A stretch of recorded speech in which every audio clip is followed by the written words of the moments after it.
দেশ এবং প্রবাস থেকে যেখান থেকে দেখতেছেন, এই মুহূর্তে আমি রয়েছি ব্রাহ্মণবাড়িয়া রাধিকা থেকে নবীনগর যে নতুন হাইওয়েটি হয়েছে, এটি আমি আপনাদেরকে তুলে ধরার জন্য চেষ্টা করতেছি। অবশ্যই সম্পূর্ণ ভিডিওটি দেখার চেষ্টা করবেন এবং কমেন্টে আপনাদের মতামত তুলে ধরবেন ভিডিওটি কেমন হয়েছে। গাইস, তাহলে চলুন আমরা ভিডিওটি স্টার্ট করি। Let's go.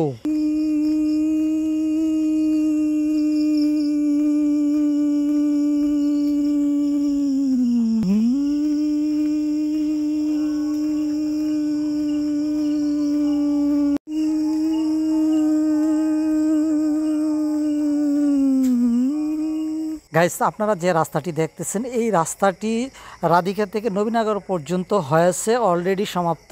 এই রাস্তাটি দেখতে কিন্তু অসাধারণ, চারদিকে কিন্তু রয়েছে সুন্দর প্রাকৃতিক পরিবেশ এবং রাস্তাটির রাইট সাইড এবং লেফট সাইডে রয়েছে পানির মোহনা। আর এগুলি কিন্তু বর্ষাকালে পরিপূর্ণ, দুই পাশেই কিন্তু পানিতে ভরপুর থাকে। হয়তো বর্ষা চলে গেলে হয়তো জমিতে ধান চাষ করে থাকে, তবে এই রাস্তাটি দেখতে কিন্তু অসাধারণ। জাস্ট আপনারা দেখেন গাইস, এবং আপনাদের কমেন্টসে আপনাদের মতামত তুলে ধরবেন রাস্তাটি কেমন হয়েছে।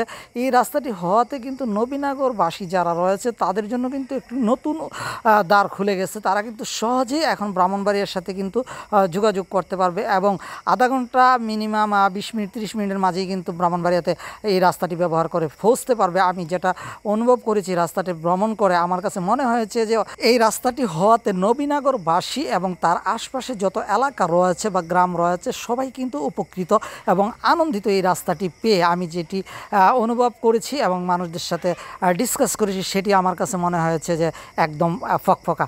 গাইস, এই রাস্তাটি ব্যবহার করে এখন কিন্তু নবীনগরবাসী যারা রয়েছে তারা কিন্তু অনেকটাই স্বস্তিতে রয়েছে। আর আপনারাও যদি এই রাস্তাটি ভ্রমণ করতে চান, তাহলে বর্ষাকালে আর কিছুদিন পরে যখন পানি থই করবে চতুর্দিকে, আপনারা এই রাস্তাটি দিয়ে একবার হলে নবীনগর ভ্রমণ করবেন, তাহলে আপনাদেরকে এত সুন্দর একটি ভ্রমণ আপনাদেরকে উপহার দেবে এবং এই রাস্তাটিতে গেলে মনে হবে যে আপনি শীতল কোনো এলাকায় রয়েছেন। আর আপনার কাছে আরেকটি ফিল আপনি অনুভব করতে পারবেন, সেটি হচ্ছে চতুর্দিক থেকে যে একটি আবহাওয়া, ঠান্ডা অনুকূল একটি আবহাওয়া আপনাকে কিন্তু অন্যরকম একটি ফিল দেবে। বিশেষ করে পানি থেকে যখন আবহাওয়ার সাথে যখন শীতল ঠান্ডা চলে আসে বা শরীরে লাগে, তাহলে মনে হয় যে আপনার কাছে মনে হবে যে এসি বা এরকম একটি ঠান্ডা আপনি অনুভব করতে পারবেন এই জায়গাটি দিয়ে যদি আপনি ভ্রমণ করেন। যারা ভ্রমণ পিপাসু আছেন, আমি মনে করব ব্রাহ্মণবাড়িয়ার এই রাস্তাটি আর কয়েকটা দিন পরে আপনারা এই রাস্তাটি দিয়ে ভ্রমণ করবেন, তাহলে আপনার ভ্রমণটা হবে আনন্দদায়ক এবং স্বস্তিদায়ক।